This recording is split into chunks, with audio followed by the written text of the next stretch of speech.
4.4 and 4.3, which is DOTS, dots, difference of two squares. What we're going to do is we're going to take the 7 plus square root of 2 and we're going to multiply it by its DOTS, 7 minus the square root of 2. And when I multiply it by its difference of squares, that will eliminate the middle term, so I won't have any more square roots, and at the same time I'm going to be able to multiply the square root of 2 times the square root of 2, which gives me a square root of 4. And I can find the answer to the square root of 4, and that's why that's important. But whatever I multiply to the bottom, I have to multiply to the top, because I'm rationalizing. I'm trying to get rid of that square root. Now it's going to be 3 times all of this, which is distributive property. 3 times 7 minus the square root of 2. Down at the bottom, I'm going to multiply 7 times 7, which is 49. 7 times negative square root of 2, which is minus 7 square root of 2. And square root of 2 times 7, which is plus 7 square root of 2. Let me extend my fraction bar here. And then the square root of 2 times the negative square root of 2 is going to be minus square root of 4. And when I clean up the bottom here, that's going to eliminate the middle terms. I'm going to be able to have this distributed. So I have 21 minus 3 square root of 2 divided by 49 minus 2. And where did I get that 2? I took the square root of 4, which gave me a 2.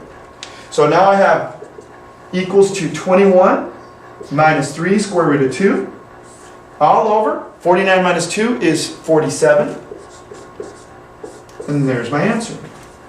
Please look at page 267 if you have any questions. This is a very difficult one, but the steps are broken down for you on page 267, and you should have no problems with it. Remember, our main focus for example 2 throughout the whole example is to get rid of the square root at the bottom part of the fraction. Very important concept. You have to be able to rationalize the denominator. Rationalize means get rid of the square root. All right, example number 3. Example number 3 finally gets us from taking square roots, basic square roots, like what we did in example 1, and rationalizing the square root, getting rid of the radicals in example 2, and actually solving an equation using square roots. So let's look on page 267, example number 3. Example number 3 says this: solve the following. 3x squared plus 5 is equal to 41. Okay, now our goal, our task for this is to find out what x is. And since it's a power of 2, it can actually be 2 different answers, a positive and a negative. Because when you take the square of a number, whether it's negative or positive, it's going to come out to be a positive number. So there could be 2 answers. So that's what we're looking for. Now let's look at this. First of all, we're going to work it out the way we normally do, and we're going to get x by itself on the left-hand side. So that means I have to subtract 5 to both sides. And when I do that, I eliminate the 5 on the left, and 41 gets smaller by 5. So it's 41 minus 5, that's going to be how much? 36. So we have 3x squared is equal to 36. Now we can simplify even more because we're multiplying 3 times x squared is equal to 36. So we're going to divide by 3 to both sides and make this even smaller. So we're going to have x squared is equal to 36 divided by 3, which is a 12. So now x squared is equal to 12. So what we're going to do now is we're going to take the square root of both sides, which gives us 2 answers. X is going to be equal to plus or minus the square root of 12. Now what is the square root of 12? Well, what we can do is we can take 12 and break it down to 2 numbers. One of those numbers has to be a perfect square. 4 times 3. 4 times 3, 4 is a perfect square.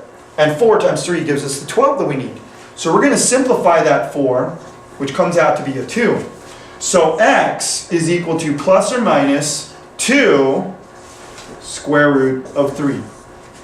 You just solved your first quadratic function using square roots. And you were able to simplify this to two answers. There's two answers. One is 2 square root of 3, and the other one is negative 2 square root of 3. But the way you symbolize that in our answer will be x is equal to plus or minus 2 square root of 3. Okay, class. We finally made it to example number 4. Now, this is going to be the last example because example 5 takes us through a story problem that we really don't have to cover. So example 4 will be the last one, and which is almost the most important one because it talks about the tax practice multiple choice possible question that you might see on the exam this coming March. Or is it April? Yeah, it's in April. And so I want us to look at this. It says, what are the solutions of the equation 1/7 of parentheses z minus 2 quantity squared is equal to 6? So let's take this problem, which is 1/7 of z minus 2 quantity squared is equal to 6. The first thing that we're going to do is we're going to take this 1/7 and we're going to do and multiply its opposite to both sides to eliminate the 1/7. So I'm going to multiply the 1/7 by 7 over 1, which is its reciprocal. And when I multiply these two, I actually get a 1. So it simplifies to just a 1. So what I'm left with on the left-hand side is z minus 2 quantity squared is equal to what I did to this side times that side. So it's going to be 7 over 1 times 6, which is just simply 7 times 6. And what I get after that is going to be z minus 2 quantity squared is equal to 42. Now, in order for me to find out what the answer is, I have to be able to take care of the square root of 42 and also the square root of z minus 2 quantity squared. And the way that I do that is I take the square root of both sides. Now, you need to know something. Anytime I have the square root raised to a power, they eliminate. Okay? Whenever I have something squared and I take the square root of that, those eliminate or simplify, which leaves me with just x. That could be the square root of x squared is going to leave me with just x. So both of these are equal to x. So knowing that, I have to take this principle and I'm going to go back to this. And when I have the square root of something raised to the power of 2, I simplify. So what I'm left with is z minus 2. Because since I got rid of the power of 2 with the square root, I'm just left with what's inside the parentheses, which is z minus 2, is equal to whatever 42 is square rooted. If you look in the book, they take the square root of 42 no further. What that leaves us with is z minus 2 is equal to plus or minus the square root of 42. And the reason for that is because when you take the square root of something, of a number, you're going to get two answers. One as a positive and the other one as a negative. So what we have now is z minus 2 is equal to plus or minus the square root of 42.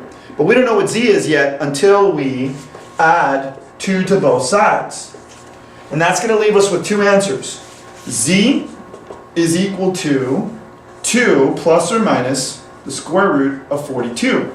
And if you look at the possible A, B, C, and D, the only response that is correct must be letter C. And there you have it. That's chapter 4.5.